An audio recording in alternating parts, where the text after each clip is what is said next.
one day someone walked in. I'm a pretty chatty guy, and I'm asking pretty much all the customers, hey, what do you do for a living? We'll call everybody my friend. So my friend, what do you do for a living? Oh, you're a clock maker. Oh, you're a chair maker. Oh, you're a cabinet maker. Nice job, my friend. Hey, thanks, my friend. And finally some guy came in. He was grumpy and crew cut. And, said, so my friend, what do you do? And he said, I'm a guitar maker. And don't call me my friend. It creeps me out.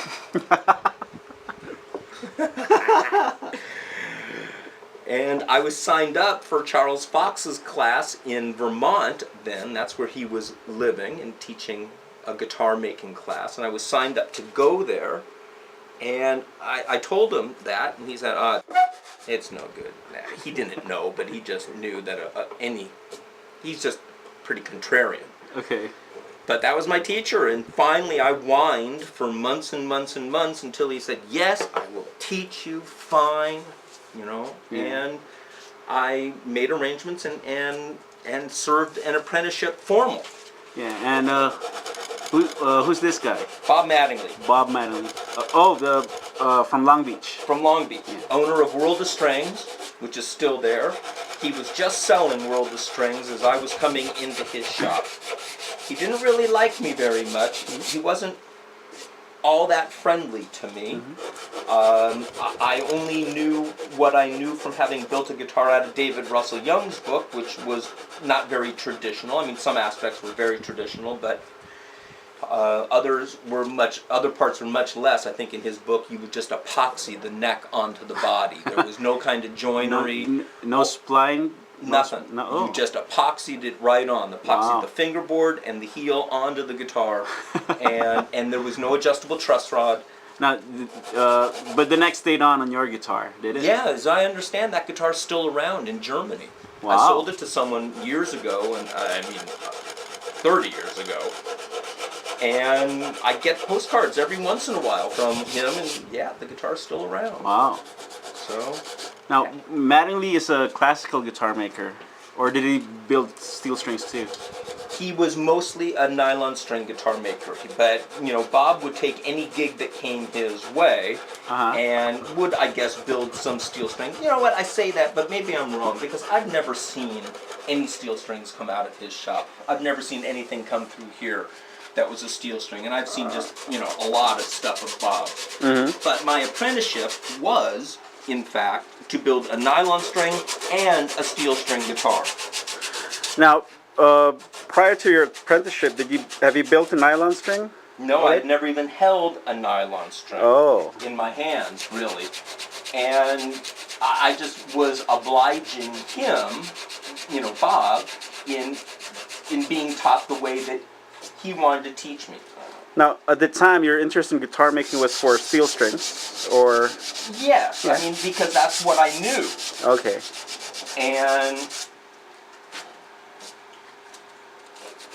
I remember stringing up the guitars, and I always remember paying a little bit more attention to the steel string that I was working there because I just thought that because it was what I was interested in. It was what I knew. But I remember stringing up that nylon string for the first time and just being astounded by the amount of sound that came out of it and how light it was. And even in my heavy-handedness at the beginning of that kind of work and following Bob's instructions, how close to the bone it was. It seemed like it was, compared to all the other guitars that I was used to playing, like on the verge of exploding, of just, exploding apart. Of course it wasn't, I just wasn't used to something being built quite as delicately. And was just mesmerized by the nylon string guitar. And when I left his shop, after my apprenticeship was done, Bob still wasn't and I weren't very good friends. I liked him, but he didn't really like me. On my last day, working there, he basically looked at me and said, "Don't let the door hit you on the way out. I'm never doing this again." So, which was his way of just saying, "Goodbye, good luck."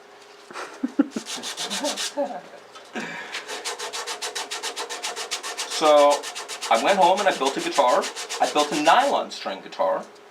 Off of all the information that I collected. I would take notes every day on little scraps of paper, and then I would go home and I would transcribe it into a book, into this book. I would transcribe all my notes on how to build a guitar. And I built a guitar, stayed out of Bob's way, you know, didn't call him for help, didn't ask him if I could use his tools, did it all by hand, thickness wood by hand. When I left Bob's shop, I bought one set of materials from him. And when I was done, I called him up and said, I'd like to show you this guitar. And all of a sudden, we were like long lost friends. Where you been? I thought you fell in. What's going on? You know, where, you know? And I said, well, you told me never to call again. So, nah, come on down. Let me see what you've been doing. And so I went there and showed him this guitar. And he realized that I was serious. Before, I guess he thought I was just kind of wasting his time, that I wasn't all that serious. And looked at me and said, I'll teach you anything you want to know. Really, he said, I'll teach you anything you want to know except for my varnish schedule. That seemed to be off limits. Okay. And we stayed in touch and friendly and, you know, working together until he died in 1990. I believe. Yeah.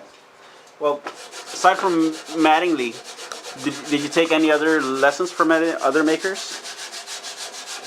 Years and years and years and years and years and years later, I took one 3-day shop with Charles Fox, who was originally going to be my original teacher anyhow. Yeah.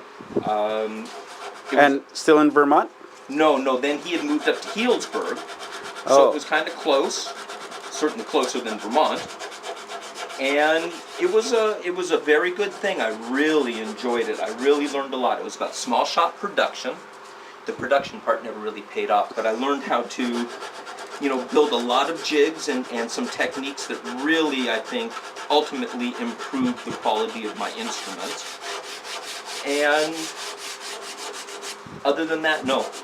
I'm learning on every guitar that I build. Like this one, for instance.